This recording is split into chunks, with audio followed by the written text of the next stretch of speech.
یہ قربانی مجھے اور آپ کو بہت کچھ سکھلا رہی ہے۔ قربانی کے ایام میں جہاں مسائل قربانی اور فضائل قربانی آپ سنیں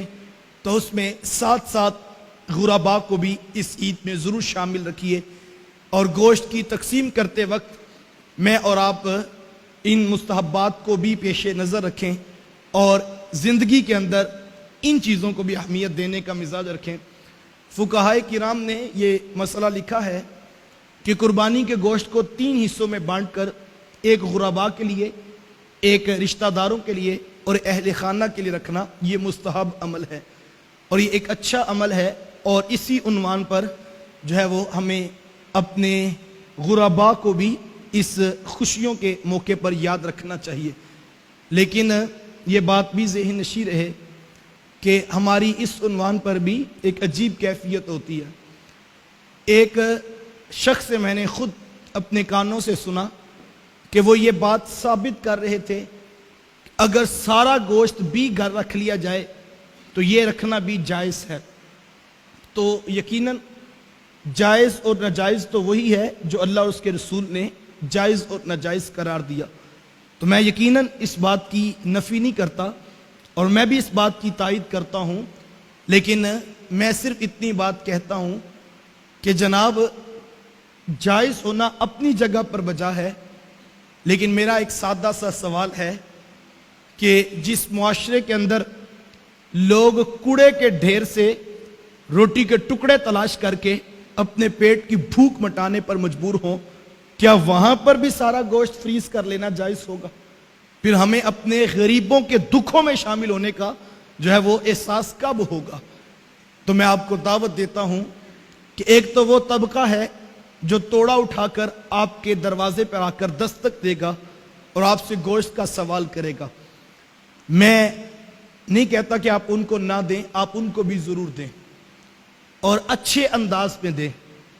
کم از کم اگر آپ ان کو دینا نہیں چاہتے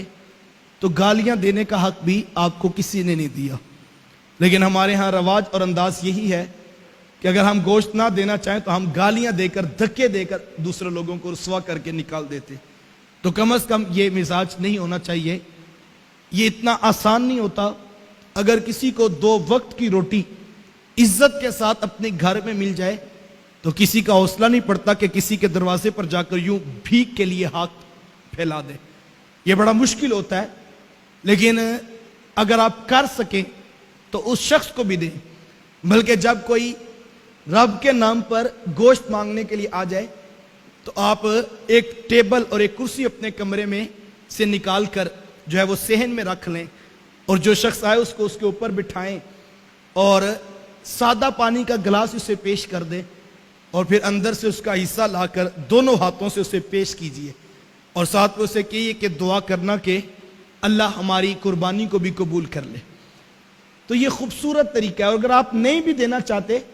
تو کم از کم گالیاں نہ دیجئے، محبت کے پیرائے میں احسن طریقے سے آپ اس کو واپس پلٹا دیں۔ اور ایک طبقہ تو وہ ہے جو آپ کے دروازے پر آ کر یوں جو ہے سوال کرتا ہے، اور دوسرا وہ سفید پوش طبقہ ہے جو یوں لوگوں کے دروازے پر نہیں جاتا ہے، بلکہ وہ اپنے گھروں کے اندر اپنے بیٹوں کو سارا دن تسلی دیتے ہیں کہ بیٹا ابھی قربانی ہو رہی ہے اور ابھی جو ہے وہ گوشت ہمارے گھر میں بھی آئے گا۔ پھر شام کے اندھیرے کے وقت جب ماں بغیر گوشت کے ہی روٹین کا کھانا پکاتی ہے تو جو دکھ ان غریبوں کے ویڑے میں اترتے ہیں ان کا مداوا کس کے پاس ہے؟ ہستی پلکوں کے نیچے غم بھی پلتے ہیں، مگر کب کوئی دیکھتا ہے اتنی گہرائی میں۔